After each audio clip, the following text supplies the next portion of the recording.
संगीत बहार पर आप सभी का हार्दिक स्वागत, वंदन, अभिनंदन है। महिषासुर मर्दनी नवरात्रि में पूजाती हैं, आप सभी को पता है। तो महिषासुर का प्राकट्य कैसे हुआ और माँ दुर्गा को क्यों आना पड़ा, कथा कुछ इस प्रकार है।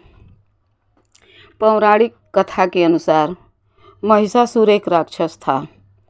उसके पिता का नाम रंभ था। देव और दानव में पहले से लड़ाई होती रही है।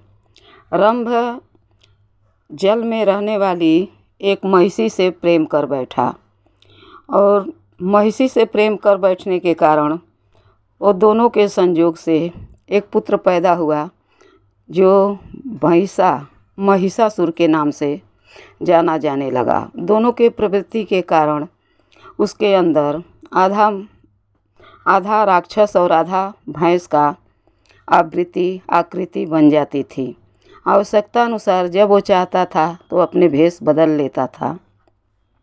दोनों के संयोग से महिषासुर का प्राकट्य हुआ।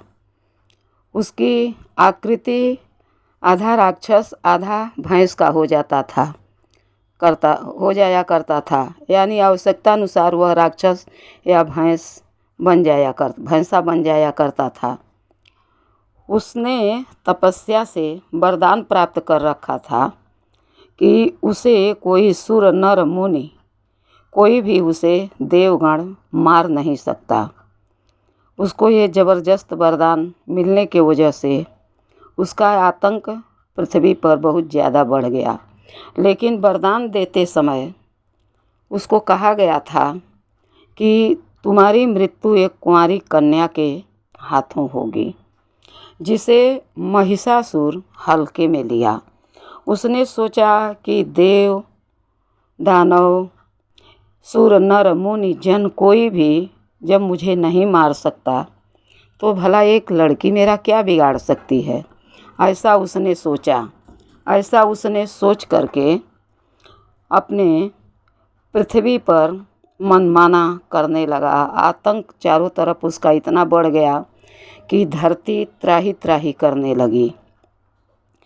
तो जब धरती त्राही त्राही करने लगी और वो कुंवारी कन्या के द्वारा मेरी मृत्यु होगी, इस बात से बेखौफ होकर के पृथ्वी पर इतना आतंक मचाया कि त्राही त्राही मच गया। अब देव और दानव में जब लड़ाई शुरू हुआ तो ये भेष बदल बदल करके रण के मैदान में पैंतरे मारता था। देवतागण सभी परेशान हो गए। जब देवताओं ने पार नहीं पाया तो भोलेनाथ के पास गए। भोलेनाथ उन्होंने सुझाया कि सभी मिल करके एक जोर का आवाज़ करो। आपके मुखारबिंद से जो शक्ति बाहर आएगी उसी के द्वारा उसका संहार होगा। तो देवतागण जब लड़ाई में पार नहीं पा रहे थे तो क्रोधित तो थे ही, और सब एकत्रित होकर के क्रोध इतना जोर का था कि पूरे ही अपनी शक्ति लगा करके जोर का एक गर्जना किए, एक आवाज़ किए।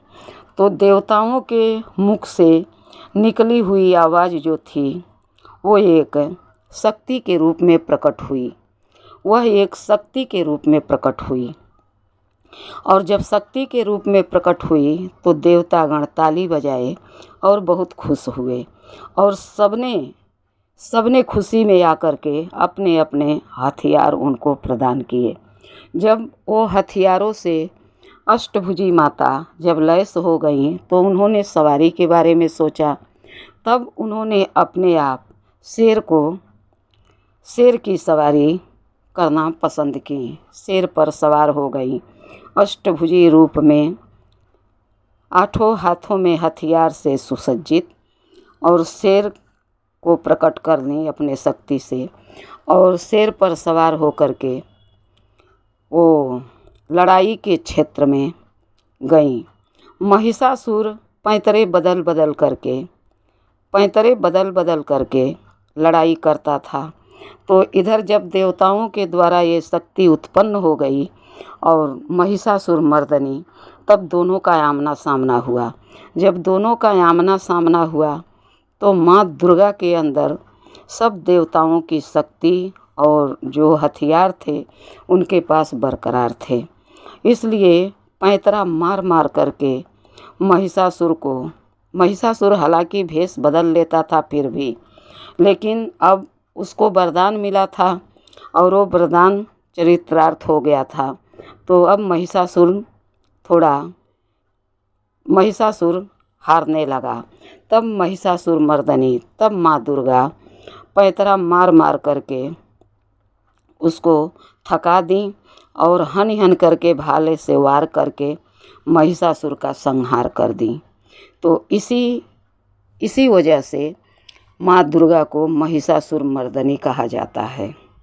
इसी वजह से माँ दुर्गा को महिषासुर मर्दनी कहा जाता है। ये कथा कैसी लगी प्लीज़ लाइक कीजिएगा, सब्सक्राइब कीजिएगा और कमेंट बॉक्स में ज़रूर लिखिएगा कि ये कथा आप लोगों को कैसी लगी। धन्यवाद।